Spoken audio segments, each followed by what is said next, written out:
Hay una imagen que el mundo entero lleva grabada en algún lugar de la memoria. Un niño de mejillas redondas, el pelo revuelto, los ojos abiertos de par en par y las dos manos apretadas contra la cara, lanzando ese grito mudo que se convirtió en uno de los íconos más reconocibles de la cultura popular del siglo XX. Era 1990. Era Navidad. Era Home Alone. Y ese niño, en cuestión de semanas, pasó de ser un perfecto desconocido de 10 años a convertirse en el chico más famoso del planeta Tierra. Pero hay otra imagen. Una que circuló en silencio por los tabloides, casi con incomodidad. Un hombre joven caminando por las calles de Nueva York, consumido, con la ropa colgándole de encima como si no fuera suya. Los ojos hundidos. La piel grisácea. El paso lento y sin dirección aparente. Nadie gritaba su nombre. Nadie pedía fotos. La gente simplemente apartaba la mirada, porque verlo era enfrentarse a algo que Hollywood nunca sabe cómo procesar. El costo humano real de haber sido, durante unos años febriles e irrepetibles, el niño más famoso del mundo. Esta es la historia de Macaulay Culkin. No la versión que los estudios vendieron. No la del genio de 10 años que le ganó a los ladrones con trampas caseras y una cara de pícaro que conquistó a medio planeta. La otra historia. La que quedó detrás de los reflectores, la que nadie tuvo apuro en contar mientras todavía había contratos que firmar, millones que recaudar y una imagen que proteger. Una historia sobre lo que le pasa a un niño cuando el mundo entero decide que es suyo antes de que él haya tenido tiempo de descubrir quién es. Para entender lo que le ocurrió a Macaulay Culkin, hay que retroceder mucho antes de Home Alone. Hay que ir hasta un departamento pequeño y ruidoso en el barrio de Manhattan, en la ciudad de Nueva York, donde a finales de los años 70, una familia numerosa vivía apretada en un espacio que no alcanzaba para tanta gente, tanta tensión y tan pocas salidas. Macaulay nació el 26 de agosto de 1980. Era el tercero de 7 hermanos. Shane, Dakota, Elle, Kieran, Quinn, Christian y el más pequeño, Rory. 7 niños en un departamento donde, según el propio Macaulay contó en una entrevista con la revista New York Magazine, los chicos dormían en literas apiladas en una sola habitación. No era pobreza extrema, pero era escasez constante. Era la vida de una familia donde el dinero siempre llegaba justo, o no llegaba del todo. Su padre, Kit Culkin, era actor de teatro. Un hombre que había dedicado años de su vida a perseguir el reconocimiento artístico sin nunca alcanzarlo del todo. Conoció a Patricia Brentrup, la madre de Macaulay, en 1974, cuando ella trabajaba como controladora de tráfico aéreo en Wyoming. Nunca se casaron formalmente, aunque vivieron juntos durante décadas y tuvieron todos esos hijos. Kit era el tipo de hombre que carga el fracaso propio como una mochila que nunca se saca, y que con el tiempo aprende a descargar ese peso sobre quienes lo rodean. Según se supo mucho después, la casa Culkin no era un lugar tranquilo. Patricia reveló en distintas ocasiones que Kit era alcohólico y que la golpeó repetidamente, incluso durante los embarazos. Que hubo momentos en los que ella temió por su propia seguridad dentro de su propia casa. Y los niños crecieron en ese ambiente, absorbiendo esa tensión sin tener palabras para nombrarla. Kit tenía, además de sus propios demonios, una obsesión que con el tiempo se volvería el motor de todo lo que vino después. Quería que alguno de sus hijos triunfara en el mundo del espectáculo. Los llevaba a castings desde pequeños. A todos. Uno por uno, con la paciencia y la determinación de alguien que siente que la industria le debe algo. Durante años, ninguno despegó de manera significativa. Y entonces llegó Macaulay. Macaulay tenía algo que es casi imposible de enseñar y muy difícil de fabricar. Una presencia natural frente a la cámara. Una capacidad para conectar con quien lo miraba que iba mucho más allá de la simpatía de un niño bonito. Cuando actuaba, la cámara simplemente lo encontraba. y Kit lo notó enseguida. A los 4 años, Macaulay ya aparecía en producciones de teatro. A los 6, tenía pequeñas participaciones en proyectos locales. A los 8, ya tenía créditos en televisión. La maquinaria familiar se puso en marcha con Kit como conductor absoluto, administrando los horarios, negociando los contratos y tomando todas las decisiones que en teoría le correspondían a alguien mucho más grande que un niño que todavía no terminaba la escuela primaria. Y en 1989 todo cambió para siempre. El director Chris Columbus y el productor y guionista John Hughes estaban armando una comedia que en papel sonaba arriesgada. Una película navideña protagonizada casi en su totalidad por un niño de 10 años, con una premisa que rozaba lo inverosímil. Los padres de una familia numerosa se van de vacaciones a Europa y en el caos del aeropuerto se olvidan al hijo menor en la casa. El niño queda solo. Y cuando 2 ladrones deciden robar el vecindario, el chico los enfrenta con trampas caseras diseñadas con la lógica delirante y perfecta de un niño de 10 años que no tiene nada que perder. Los estudios dudaron. Era una apuesta inusual. Pero cuando Columbus hizo el casting y Macaulay Culkin entró a la sala, la discusión se cerró. Home Alone se estrenó el 16 de noviembre de 1990 en Estados Unidos.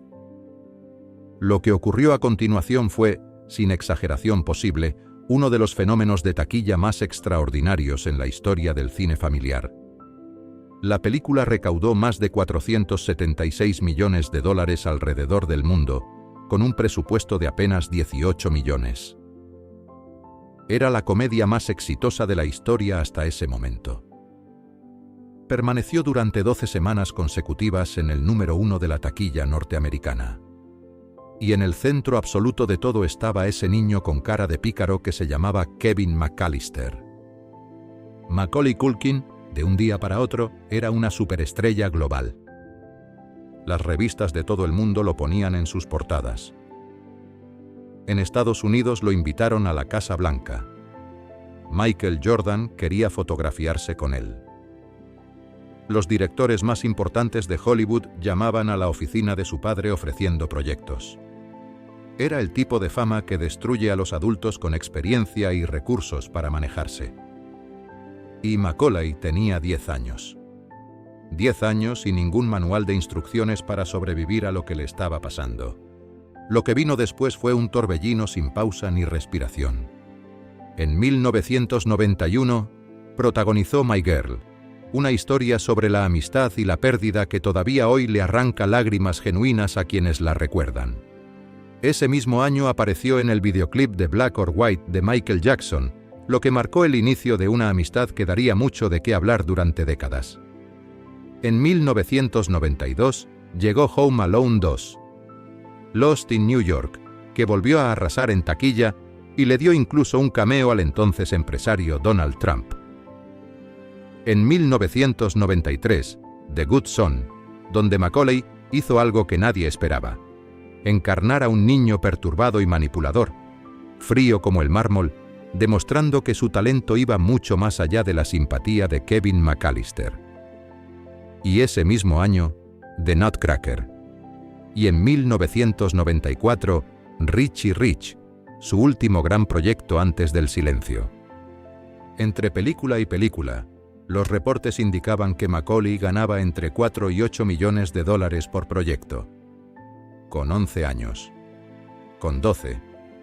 Con 13. Era, en términos completamente concretos, el sostén económico principal de una familia de 9 personas.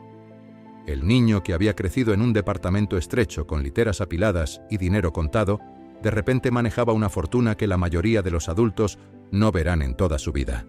Y su padre controlaba cada centavo de esa fortuna.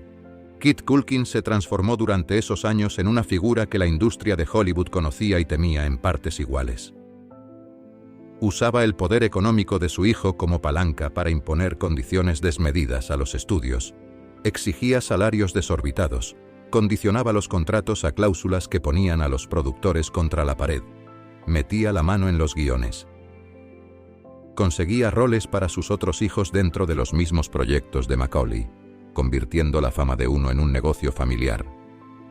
En 1993, la revista Premiere lo ubicó en su lista de las 50 personas más poderosas de Hollywood. Era un número que él usaba como escudo y como arma al mismo tiempo.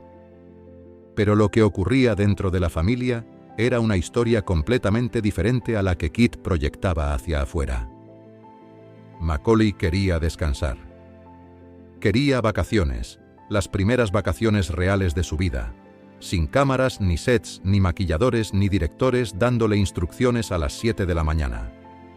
Quería, aunque suene a paradoja viniendo del niño más famoso del mundo, vivir algo que se pareciera aunque sea un poco a una infancia normal.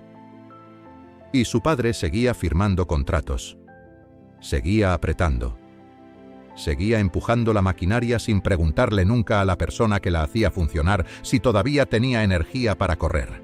En una entrevista que dio años después en el podcast doble UTF with Marc Maron, Macaulay habló de su padre sin eufemismos ni medias tintas.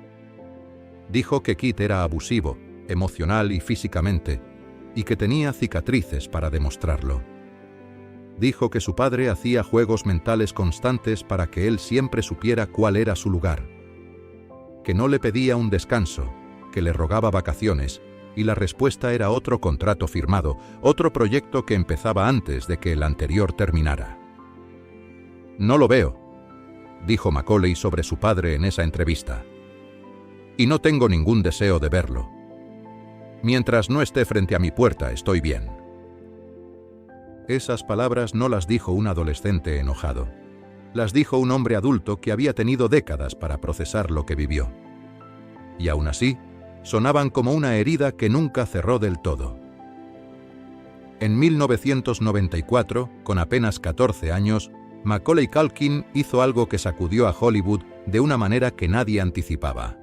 Solicitó legalmente que sus padres fueran removidos del control de su fortuna. Se emancipó. Y poco después, anunció que se retiraba de la actuación.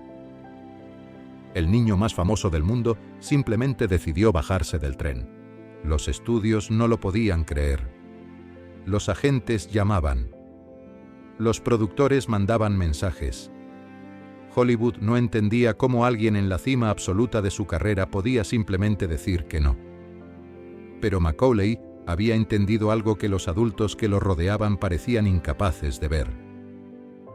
Que el precio que estaba pagando por esa fama era mucho más alto de lo que cualquier cheque podía compensar.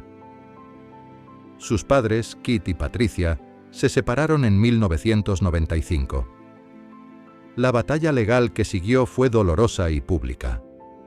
Pelearon por la custodia de los hijos. Pelearon por el dinero. Pelearon por el control de una fortuna que había sido construida sobre el trabajo de un niño que ninguno de los dos había sabido proteger como era debido. Según se rumoró en aquella época, los hermanos Culkin eligieron en bloque no quedarse con ninguno de sus padres. Macaulay tenía 14 años. Era millonario. Estaba fundamentalmente solo. Y no tenía la menor idea de quién era fuera de una cámara. Aquí es donde la historia de Macaulay Culkin se pone más difícil de contar. Porque lo que siguió no fue un colapso cinematográfico, rápido y dramático, con un momento claro de quiebre que los tabloides pudieran fotografiar. Fue algo más lento, más silencioso, más parecido a lo que le pasa a una persona cuando el mundo entero deja de girar a su alrededor de un día para otro y de repente tiene que aprender desde cero a existir sin todo ese ruido. Con 14 años se compró su propio departamento en Nueva York. Era un niño millonario viviendo solo en la ciudad más grande del país, sin estructura parental real, sin la rutina del colegio como la mayoría de los chicos de su edad, sin nadie que le dijera a qué hora tenía que estar en casa. Era libertad absoluta. Y la libertad absoluta, cuando llega tan temprano y de manera tan abrupta, puede ser tan desorientadora y tan peligrosa como la jaula que la precedió. Comenzó a explorar, a salir, a vivir la ciudad de una manera que no había podido hacer mientras su padre controlaba hasta su horario de sueño. Conoció gente, escuchó música, se interesó en el arte y en la cultura por fuera de los sets de filmación. Había algo genuinamente liberador en esa etapa, algo que las personas que lo conocieron en esos años describían como un chico que por primera vez en su vida estaba eligiendo cómo pasar el día. Pero también fue en esa época, según lo que él mismo reconoció parcialmente en entrevistas posteriores, cuando comenzó a experimentar con sustancias. No había supervisión. No había estructura. Había dinero, había tiempo libre, y había el peso acumulado de una infancia que nunca fue del todo suya, de una presión que había empezado antes de que él pudiera entender qué era la presión, de un padre cuyas cicatrices seguían ahí aunque la distancia física fuera ahora mucho mayor. Con 17 años, en junio de 1998, Macaulay se casó. Su elegida fue Rachel Miner, una joven actriz de su misma edad con quien compartía esa sensación particular de haber crecido demasiado rápido en un mundo que no está diseñado para proteger a los niños que convierte en celebridades. Ambos tenían 17 años cuando firmaron los papeles. Ambos estaban, a su manera, buscando un anclaje en un momento de sus vidas en el que todo flotaba sin dirección clara. El matrimonio duró 2 años. En el año 2000, cuando Macaulay tenía apenas 19, ya estaban separados. En 2002 el divorcio fue oficial. Fue también en esa época cuando Macaulay intentó su primer regreso al mundo artístico. A mediados del año 2000, viajó a Londres para protagonizar Madame Melville, una obra de teatro sobre un alumno seducido por una profesora. Recibió algunas críticas favorables, pero la pieza no fue un éxito de taquilla y el reencuentro con los reflectores no produjo el efecto que quizás él esperaba. Hollywood lo había conocido como un fenómeno, y nada de lo que hiciera a los 20 años iba a poder competir con lo que había sido a los 10. Había algo en esa brecha que lo perseguía. La distancia entre lo que el mundo recordaba de él y lo que él era en realidad. Kevin McAllister era eterno, congelado en una perfecta imagen navideña de 1990. Macaulay Culkin era un joven de 20 años con heridas que nadie veía y preguntas que nadie le estaba ayudando a responder. En 2002 llegó algo que por un tiempo pareció ser un punto de estabilidad. Comenzó una relación con la actriz Mila Kunis, quien por aquel entonces era conocida principalmente por su rol en la serie That 70 Show. Era una relación que ambos mantuvieron con una discreción llamativa. Casi no hay fotografías públicas de los dos juntos durante los 8 años que duró el vínculo. Kunis no hablaba de ello en entrevistas. Macaulay tampoco. Era, por parte de ambos, una decisión deliberada de construir algo que no fuera espectáculo para consumo ajeno. Ese mismo año, 2002, Macaulay intentó otro regreso cinematográfico. En 2003 apareció en Party Monster, un film independiente sobre el escandaloso promotor de fiestas Michael Alick. Era un rol completamente diferente a todo lo que había hecho antes, oscuro y excéntrico, un intento claro por sacudirse la imagen de niño angelical para siempre. La película no tuvo mayor éxito comercial, pero las críticas reconocieron que había actuación de verdad detrás de esa cara que el mundo seguía asociando con los gritos de Kevin McAllister. Y entonces llegó septiembre de 2004. El 17 de ese mes, Macaulay Culkin fue detenido en Oklahoma City por posesión de drogas. En su poder, según el reporte oficial, había más de 17 gramos de marihuana, alprazolam y clonazepam, medicamentos controlados que no tenía autorización para portar. Fue encarcelado brevemente y luego liberado con una fianza de $4,000. Tenía 24 años. Y esa detención fue la primera confirmación pública e irrefutable de que algo en la vida de Macaulay no estaba funcionando. No eran rumores. No eran especulaciones de tabloides. Era un registro policial con nombre, apellido y lista de sustancias.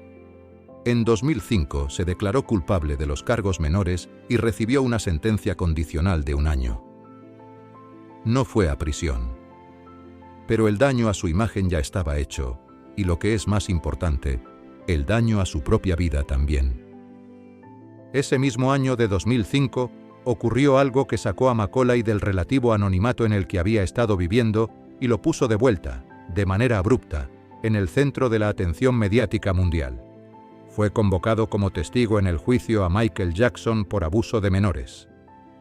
La relación entre Culkin y Jackson había sido, desde que se conocieron a principios de los 90, uno de los temas más comentados y más debatidos en la industria del entretenimiento. Se habían conocido después del estreno de Home Alone, cuando Jackson buscó el contacto con Macaulay. Tenían 22 años de diferencia. Jackson era la persona más famosa del planeta. Y, sin embargo, en los encuentros que tuvieron, en las visitas al rancho de Neverland, en los viajes compartidos, Macaulay decía haber encontrado algo que no encontraba con facilidad en ningún otro lado. Alguien que lo entendía. En una entrevista que dio años después, Macaulay lo explicó de una manera que resulta difícil no comprender. Dijo que él y Michael habían vivido una situación similar. Los dos habían sido empujados a la fama desde muy pequeños por padres que no siempre tuvieron sus mejores intereses como prioridad. Los dos habían crecido sin infancia real. Los dos sabían lo que era estar solo en medio de millones de personas. Nadie más en mi escuela tenía ni idea de lo que era eso, dijo Macaulay. Y él era la única persona que había vivido exactamente lo mismo. En el estrado del juicio, Macaulay fue claro y contundente. Dijo que Jackson nunca lo había tocado de manera inapropiada, que su amistad había sido genuina, que las acusaciones le parecían ridículas. Jackson fue absuelto ese año. Y Macaulay mantuvo esa posición invariable a lo largo de los años, incluso cuando en 2019 el documental Leaving Neverland reabrió el debate con testimonios demoledores de otras personas. Cuando le preguntaron sobre el documental, Macaulay fue escueto. Si tuviera algo que revelar, lo haría sin pensarlo. Pero no vi nada. Es un capítulo que él ha elegido cerrar y que probablemente permanecerá cerrado. Entre 2006 y 2010, Macaulay vivió en una especie de limbo que los medios cubrían con curiosidad intermitente y con muy poca empatía. Hacía apariciones ocasionales en proyectos pequeños.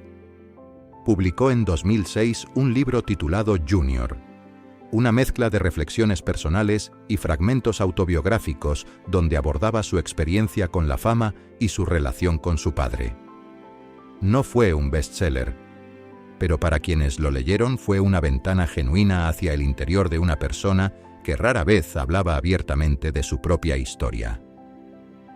En 2006, Mila Kunis se mudó a Los Ángeles por razones laborales. Macaulay se quedó en Nueva York. La distancia geográfica comenzó a ejercer una presión que la relación no pudo sostener indefinidamente. La pareja siguió junta varios años más, pero el quiebre ya estaba en proceso. Y entonces, casi al mismo tiempo, llegaron 2 golpes que se sumaron a todo lo que ya venía cargando. En 2008, su hermana Dakota Culkin murió a los 29 años como consecuencia de un accidente de tránsito en Los Ángeles. Fue atropellada por un automóvil. Dakota era, según quienes conocían a la familia, una de las personas más cercanas a Macaulay. Habían crecido juntos en ese departamento pequeño, habían atravesado la misma infancia complicada, habían compartido la rareza de tener un apellido que el mundo entero reconocía. Perderla fue un golpe que lo dejó, según personas cercanas a él, completamente devastado. También se supo que no era el único duelo que cargaba. Su media hermana paterna, Jennifer Adamson, había fallecido en el año 2000, también a los 29 años. Macaulay había ido perdiendo piezas de su familia a un ritmo que resultaba cruel incluso para quien está acostumbrado a que la vida no da siempre lo que promete. En 2010, la relación con Mila Kunis llegó definitivamente a su fin. Según versiones que circularon en esa época, uno de los factores que complicaron el vínculo fue precisamente el consumo de sustancias por parte de Macaulay.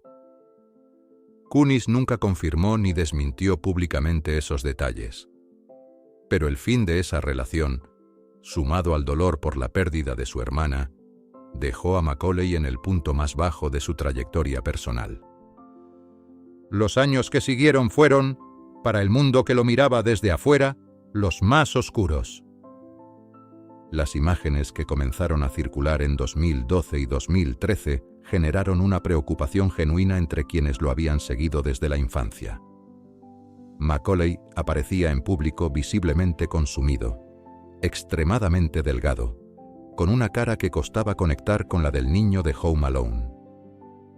Los tabloides, especialmente en Estados Unidos, publicaron reportes cada vez más alarmantes.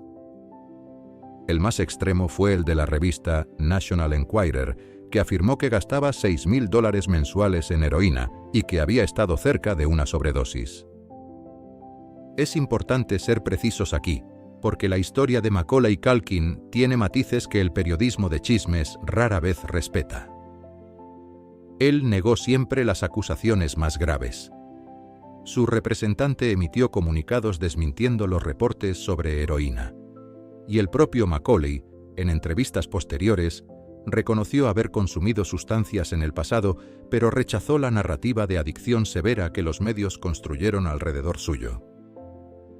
Lo que sí es verificable, porque estaba a la vista de cualquiera que lo mirara, es que su estado físico era alarmante. Y que independientemente del diagnóstico preciso, algo en su vida no estaba funcionando. Algo que tenía raíces mucho más profundas que cualquier sustancia. Raíces que iban hasta ese departamento pequeño de Manhattan. Hasta un padre que nunca le preguntó si quería descansar.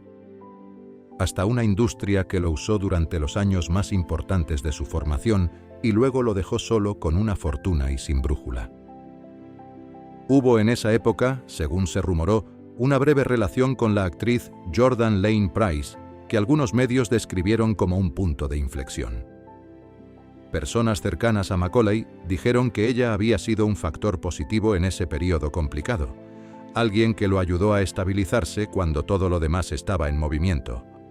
La relación no duró, pero quizás cumplió su función en el momento en que fue necesaria. En 2013, Macaulay tomó otra decisión que llamó la atención. Se mudó a París, Francia. Lejos de Hollywood, lejos de Nueva York, lejos de los tabloides que seguían su figura con una mezcla de morbo y nostalgia. En París fundó su banda, The Pizza Underground, un proyecto de comedia musical que tomaba canciones de los Velvet Underground y reemplazaba las letras con referencias a la pizza. No era una broma sin sustancia. Era, a su manera, la expresión de alguien que se negaba a tomarse a sí mismo con la seriedad que la industria exigía, alguien que buscaba hacer algo completamente suyo, aunque eso significara que la gente no lo entendiera. La banda tuvo una vida corta y accidentada. En una presentación en vivo en Alemania, parte del público abucheó al grupo.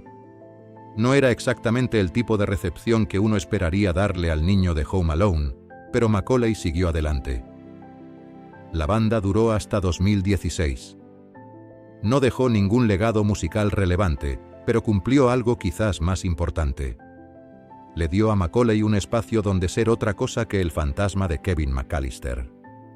En 2017, su vida cambió de una manera que nadie podía haber predicho, y que él mismo probablemente no anticipaba. Durante el rodaje de Changeland, una película independiente filmada en Tailandia, Macaulay Culkin conoció a la actriz Brenda Song. Ella era conocida en Latinoamérica principalmente por su trabajo en la serie de Disney Channel The Sweet Life of Zack y Cody, donde había interpretado a London Tipton durante años. Era, como él, una exestrella infantil. Había crecido bajo los reflectores desde pequeña, había aprendido a actuar antes que a vivir, y cargaba sus propias complejidades de haber sido una figura pública desde niña. Según personas cercanas a ambos, la conexión fue inmediata y fue de una naturaleza particular. No era solo atracción, era reconocimiento. Dos personas que habían navegado el mismo sistema, que hablaban el mismo idioma sin necesidad de traducción, que no necesitaban explicarle al otro por qué la infancia famosa deja marcas que no siempre se ven desde afuera. La propia Brenda lo dijo en una entrevista con Entertainment Tonight en 2019. Los niños actores, ni siquiera necesitamos hablar de eso. Nos miramos a los ojos y asentimos. Y sabemos. El vínculo que construyeron fue, desde el principio, deliberadamente alejado del escándalo y del ruido mediático. No posaban juntos en alfombras rojas. No publicaban fotos en redes sociales con frecuencia. No daban entrevistas contando los detalles de su relación. Era la elección de dos personas que habían tenido sus vidas expuestas sin consentimiento desde muy pequeñas y que no estaban dispuestas a repetir esa dinámica voluntariamente. Lo que vino con esa estabilidad fue, lentamente, un regreso profesional que tenía una calidad diferente a todos los intentos anteriores. No era desesperación ni necesidad económica. Era, finalmente, un actor eligiendo trabajar porque quería trabajar. En 2018, Macaulay apareció en un aviso publicitario de Google Assistant que recreaba algunas escenas icónicas de Home Alone con él ya adulto. El video se volvió viral en pocas horas y alcanzó millones de reproducciones. La nostalgia que el mundo sentía por ese niño de 1990 seguía completamente intacta, y ver a Macaulay reivindicando ese recuerdo con humor y sin amargura generó una respuesta emocional que nadie anticipó del todo. Ese mismo año lanzó Bunny Ears, un sitio de sátira cultural y un podcast donde parodiaba la industria del entretenimiento y la cultura de las celebridades. Era inteligente, era irreverente y era completamente suyo. Y en 2021 llegó la confirmación de que su regreso era serio. Ryan Murphy, el creador de American Horror Story, anunció que Macaulay formaría parte del elenco principal de la 10ª temporada de la serie, Double Feature. Era su regreso más visible a la televisión de primera línea en muchos años. Quienes lo vieron trabajar en ese proyecto recordaron, o descubrieron por primera vez, que detrás de toda la tormenta mediática había un actor de verdad, con recursos y con una profundidad que la industria nunca había tenido la paciencia de explorar del todo. El 5 de abril de 2021, Macaulay y Brenda se convirtieron en padres. Nació su primer hijo, un niño al que llamaron Dakota. El nombre no fue casual. Era un homenaje directo a la hermana que Macaulay había perdido en 2008. Una manera de mantener viva a alguien que amaba. De traer algo de ella a esta nueva etapa de su vida. En enero de 2022 anunciaron su compromiso. Y en diciembre de ese mismo año nació su segundo hijo, Carson, cuyo nombre también es un homenaje. Macaulay Carson Culkin, pasando su nombre del medio a la siguiente generación, como quien firma una continuidad con su propia historia. El 1 de diciembre de 2023, en una ceremonia en el Paseo de la Fama de Hollywood, Macaulay Culkin recibió su estrella. Llegó con Brenda y sus dos hijos, vestido con una camiseta de Sesame Street y pantalón negro, sin poses estudiadas, sin el aparato de relaciones públicas que suele rodear a las grandes estrellas de hoy. En su discurso, con la voz visiblemente quebrada por la emoción, le habló directamente a Brenda. «Eres absolutamente todo. Eres mi campeona». No era el lenguaje de alguien que actúa para las cámaras. Era el de alguien que finalmente tenía algo que decirle de verdad a alguien que importaba de verdad. Cuando en el podcast Sibling Revelry, que conduce junto a su hermano Kieran, le preguntaron cómo estaba, Macaulay respondió con una sencillez que resultó más elocuente que cualquier declaración elaborada. «Probablemente estoy en el mejor momento de toda mi vida. Me siento muy bien. Hay mucha estabilidad. habría que saber todo lo que esa frase carga para entender lo que significa. Estabilidad. Una palabra que la mayoría de las personas da por sentada. Una palabra que para Macaulay Culkin representaba décadas de ausencia. ¿Qué queda entonces cuando se apaga la nostalgia y se mira la historia completa, desde el departamento pequeño de Manhattan hasta la estrella en el Paseo de la Fama?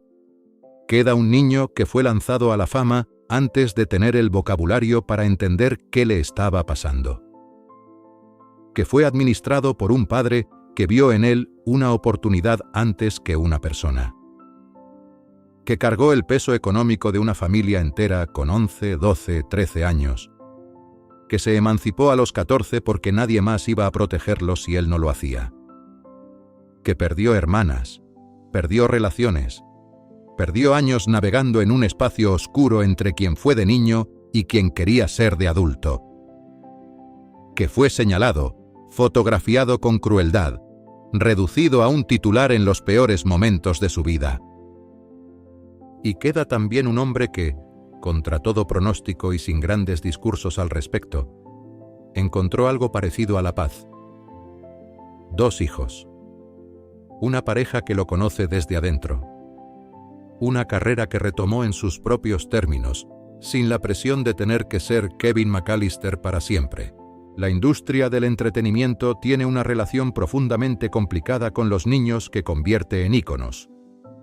Los eleva sin preguntarles. Los explota sin advertirles.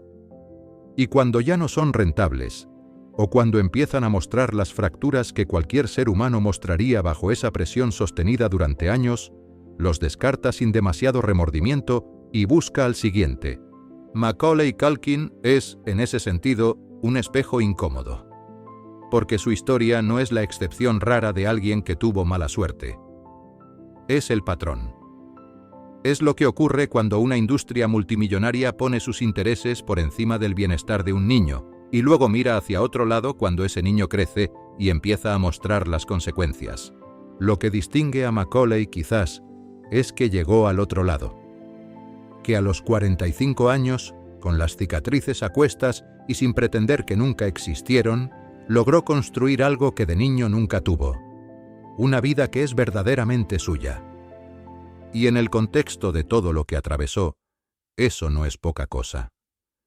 Eso es, en realidad, todo.